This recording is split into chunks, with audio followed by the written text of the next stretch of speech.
Jamming with you all day.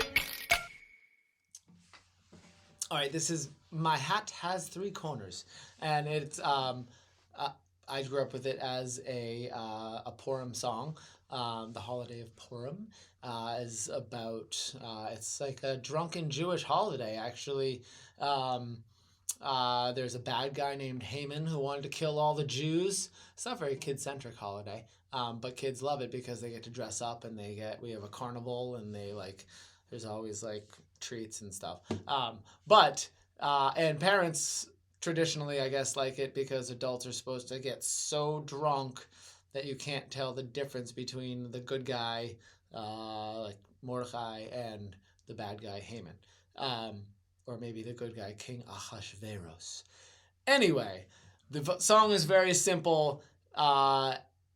Like I said, it is a Purim song, but since the words are, my hat has three corners has my hat, there's absolutely nothing religious about it, so we can do this wherever we want. It's just about a triangle hat. My hat has three corners. Three corners has my hat.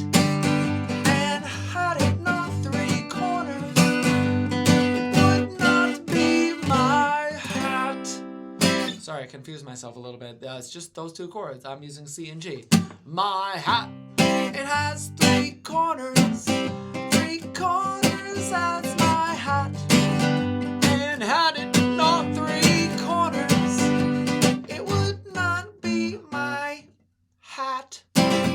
So the moves go like this.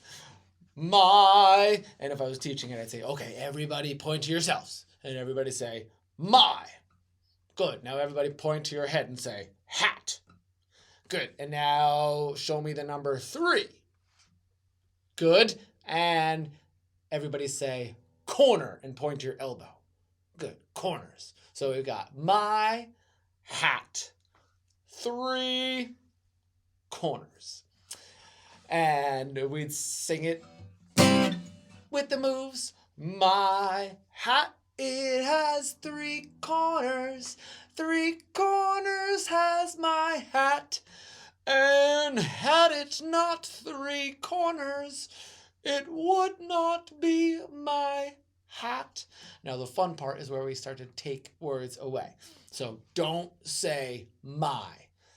And instead, I like to make up another sound. So you could just go, hat, it has 3 corners. 3 corners has hat.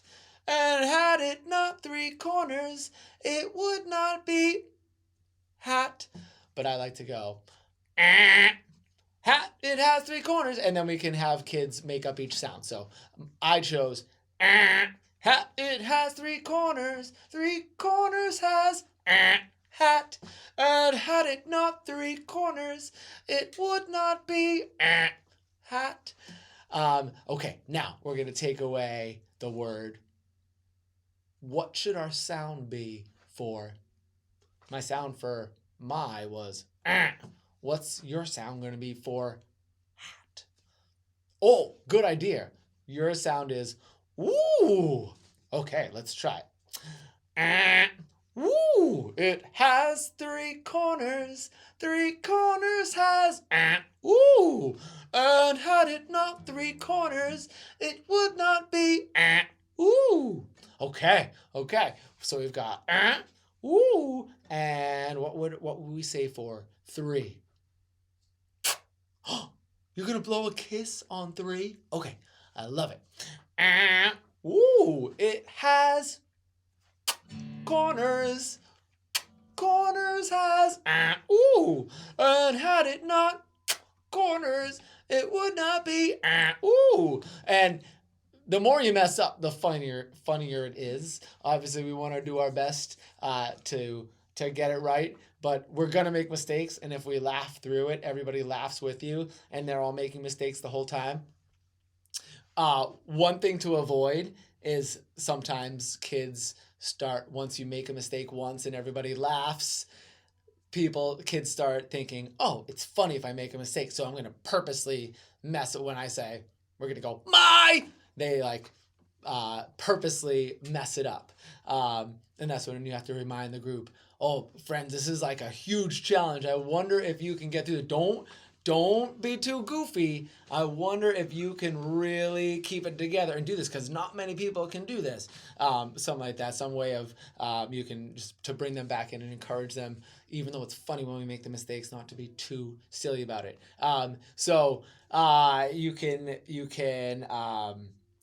just simply take the sounds away, or you can make up those funny alternative sounds. If it's a little kid group, I would probably just keep the words in and maybe try to go a little bit faster and faster. But once you start taking the words away for like 2 and 3-year-olds, maybe even 4-year-olds, it's sort of like whoosh, over their heads. So have fun with that.